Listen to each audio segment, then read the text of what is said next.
Hi, okay, so before I get into like the tender, juicy meat of this video, what? Okay, I just want to say real quick that I have no editing skills whatsoever, so I'm sitting in my bathroom at 4 a.m. filming this on my iPhone, and I'm probably just gonna throw it all together in iMovie. I also have my laptop next to me, so I can read some things off of it that I wrote down before I started recording, so I don't like lose my train of thought or whatever. So it's probably not gonna be the most visually pleasing thing to watch, but I hope that like the content, what I'm saying, is good enough for you to stay till the end. So. Okay, so first I want to preface this video by trying to establish a little bit of credibility for myself, and in doing that I want to make it explicitly clear that I'm not trying to come off as pretentious in any way. I just want it to be known that this topic is not new to me. I just feel like I have to prove that I'm actually educated on this in response to comments that I get quite frequently where people will just dismiss everything I have to say because they assume that I have no idea what I'm talking about. So one of the things I've noticed within the past few years is that nowadays everybody seems to have an opinion on politics, as opposed to like before the most recent election, where if you would ask people about their political opinions, a lot of them would just be like ignorant or apathetic. And many of those people now just sort of have an eclectic understanding of like how the world works, so their opinions on things can be pretty inconsistent. What I'm really trying to make known is that I didn't just like wake up one day, read a couple articles on the internet, and then decide, you know what, I'm gonna be a communist. So I actually was privileged enough to grow up in a household that promotes learning and individuality, and I became interested in politics by the time I was like 9 or 10 years old.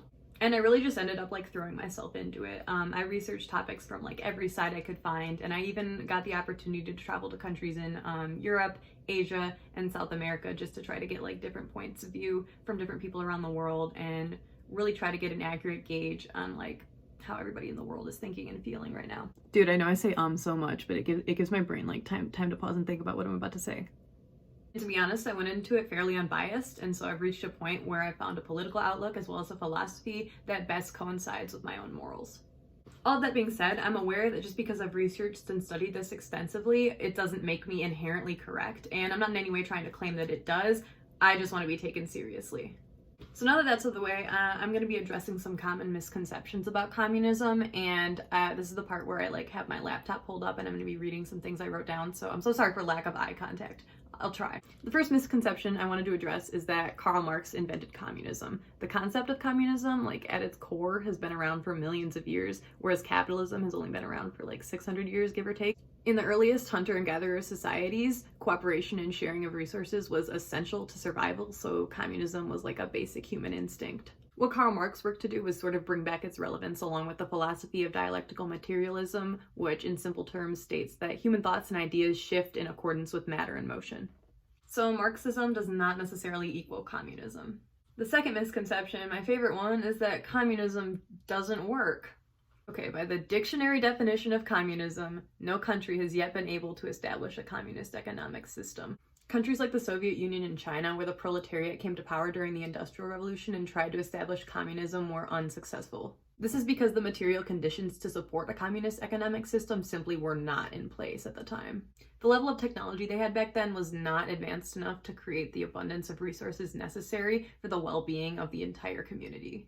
The same thing can be said for other countries that have been or are currently considered to be communist. So this part is actually the whole reason I decided to make this video in the first place. There were a couple videos I posted on TikTok, one of them being where I like briefly said that you can't prove that communism doesn't work because there's never been an authentically communist nation. A lot of people said that my argument fell under the no true Scotsman fallacy, which would be implying that I'm defining communism in a biased way, but in reality I'm using the dictionary definition of it and applying that to countries that claim to have been communist. So the reason that a truly communist economic system was never implemented in those countries is not because it's fundamentally flawed, but because it just was not the right time or place. The third misconception would be that under communism, everybody gets the exact same thing. When a lot of people picture a communist society, they think of like cookie cutter houses and everybody being served the same like gray slop for every meal. When in reality, the objective of communism is to give everybody equal opportunity and equal access to basic necessities, so that nobody has to starve or freeze to death or not have their medical needs met simply because they can't afford it. It would not strip away individuality.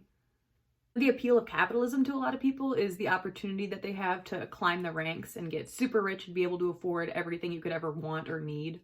But that only happens for very few people under capitalism. A lot of people end up stuck working minimum wage jobs and living paycheck to paycheck, which provides no way to accumulate wealth.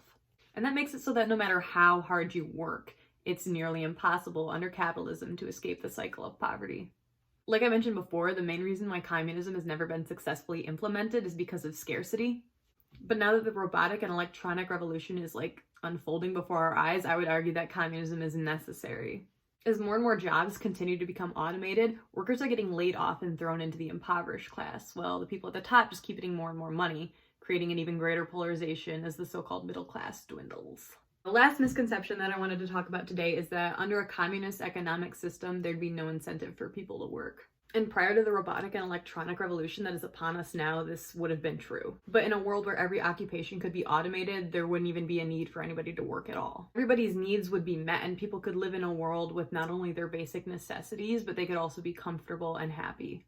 Okay, I do want to keep this video short, but I also want it to be known that everything that I've discussed today is really just the tip of the iceberg, and I want to make more videos where I go deeper into some of these topics, and I also want to be able to respond to like DMs and comments that I get.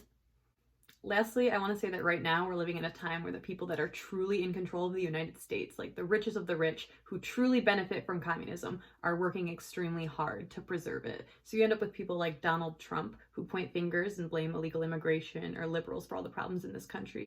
As well as on the left, you sometimes see people blaming conservative citizens for everything that's wrong.